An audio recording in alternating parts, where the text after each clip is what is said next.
అనుదిన వాక్య ధ్యానము. ఈరోజు పాఠ్యభాగము మార్కు సువార్త 8వ అధ్యాయము.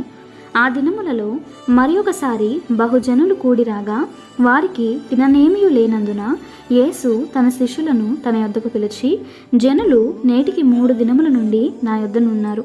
వారికి తిననేమియు లేనందున నేను వారి మీద కనికరపడుచున్నాను.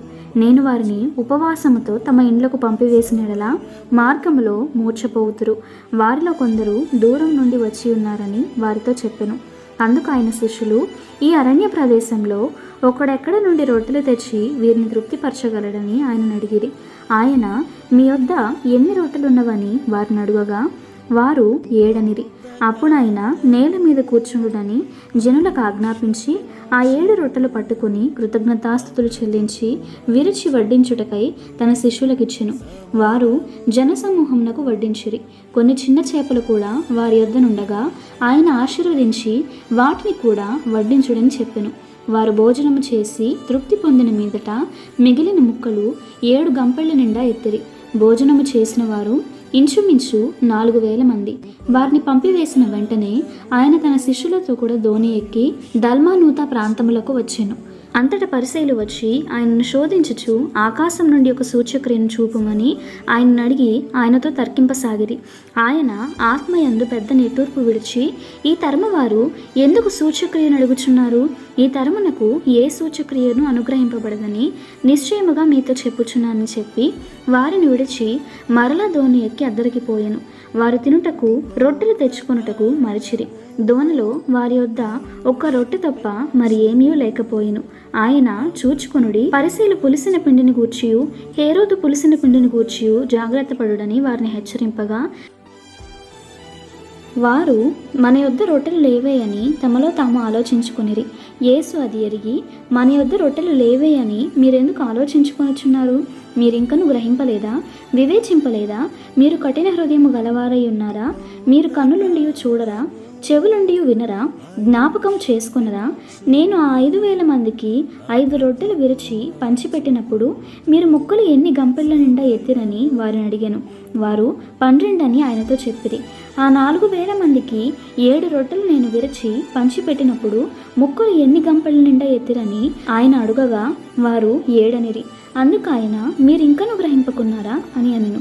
అంతలో వారు బేత్సైదాకు వచ్చిరి. అప్పుడు అక్కడే వారు ఒక గ్రుడ్డివాణి తోడుకొని వచ్చి వాని ముట్టవలెనని ఆయనను వేడుకొనిరి.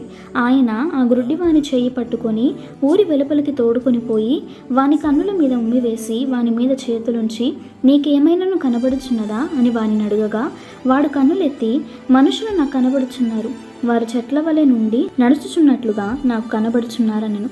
అంతటా ఆయన మరలా తన చేతులు వాని కన్నుల మీద నుంచగా వాడు తేరి చూచి కుదర్చబడి సమస్తమును తేటగా చూడసాగెను. అప్పుడు యేసు, నీవు ఊరిలోనికి వెళ్ళవద్దని చెప్పి వాని ఇంటికి వానిని పంపివేశెను. యేసు తన శిష్యులతో ఫిలిప్పుదైన కైసరియతో చేరిన గ్రామములకు బయలుదేరును. మార్గంలో నుండగా నేను ఎవడనని జనులు చెప్పుకొనుచున్నారని తన శిష్యులను అడిగాను. అందుకు వారు, కొందరు బాప్తిస్మమిచ్చి యోహాననియు, కొందరు ఏలియా అనియు, మరికొందరు ప్రవక్తలలో ఒకడనియు చెప్పుకొనుచున్నారనిరి. అందుకు ఆయన, మీరైతే నేను ఎవడని చెప్పుకొంచున్నారని వారిని అడుగగా పేతురు, నీవు క్రీస్తువని ఆయనతో చెప్పెను. అప్పుడు తను గూర్చిన ఈ సంగతి ఎవనితోనూ చెప్పవద్దని ఆయన వారికి ఖండితముగా చెప్పెను.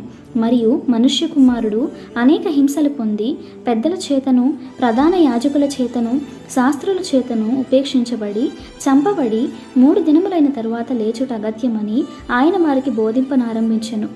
ఆయన ఈ మాట బహిరంగముగా చెప్పెను. పేతురు ఆయన చేయి పట్టుకొని ఆయనను గద్దింపసాగెను.